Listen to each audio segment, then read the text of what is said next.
ಉದಾಹರಣೆಗೆ ಹೇಳ್ಬೇಕು ಅಂತ ಅಂದ್ಬಿಟ್ರೆ ಶ್ರೀರಾಮಕೃಷ್ಣರು ಕಾಳಿ ದೇವಸ್ಥಾನದಲ್ಲಿ ಕಾಳಿ ಮೂರ್ತಿಯನ್ನು ಪೂಜೆ ಮಾಡಿದ್ರು ಅಲ್ವಾ. ಅವ್ರು ಪೂಜಾರಿಯಾಗಿ ಅಲ್ಲಿ ಸೇರ್ಕೊಂಡಿದ್ರು, ಸಾಮಾನ್ಯ ಪೂಜಾರಿ.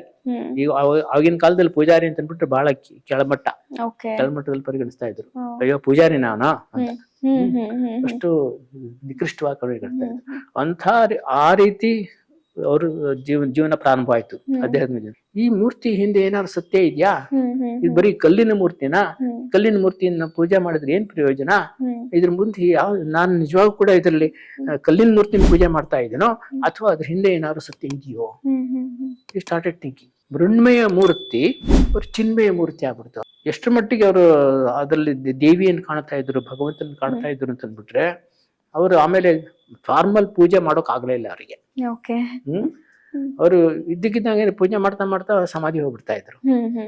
ಪೂಜೆ ಮಾಡಕ್ಕೆ ಆಗ್ತಾ ಇಲ್ಲ. ಕೆಲವು ಸತಿ ಒಂದು ಬೆಕ್ಕು ಬರುತ್ತೆ, ಓ ನೀನ್ ಬೆಕ್ಕಿನ ರೂಪದಲ್ಲಿ ಬಂದಿದ್ಯಾ ಅಂತ ಅಂದ್ಬಿಟ್ಟು ನೈವೇದ್ಯ ಎಲ್ಲ ಬೆಕ್ಕಿ ಕೊಟ್ಬಿಡ್ತಾರೆ. ಕೆಲವು ಸತಿ ಏನ್ ಹೇಳ್ತಾರೆ, ಹೋ ನೀನು ನಾನು ಮೊದ್ಲು ತಿನ್ಬೇಕು ಅಂತ ಯೋಚನೆ ಮಾಡ್ತಾ ಇದ್ಯಾ, ಹಾಗಾಗಿ ನಾನು ತಿಂತೀನಿ ಆಮೇಲೆ ಅವ್ರಿಗೆ ಕೊಡ್ತಾರೆ. ಆಮೇಲೆ ಕೆಲಸ ಆಮೇಲೆ ನಾವೇ ಪೂಜೆ ಮಾಡ್ಕೊತಾ ಇದ್ವಿ, ಶ್ರೀಮಾತೆ ಅವ್ರಿಗೂ ಪೂಜೆ ಮಾಡಿದ್ರು. ಎಲ್ಲಾ ಕಡೆನೂ ಕೂಡ ಭಗವಂತನ ಕಾಣುವಂತ ಒಂದು ಪರಿಸ್ಥಿತಿ ಉಂಟಾಯ್ತು. ಆಮೇಲೆ ಅವ್ರು ಪೂಜೆ ಮಾಡೋದು ಬಿಟ್ಬಿಟ್ರು, ಆಗ್ಲಿಲ್ಲ. ಫಾರ್ಮಲ್ ಪೂಜೆ ವಾಸ್ ಇಂಪಾಸಿಬಲ್.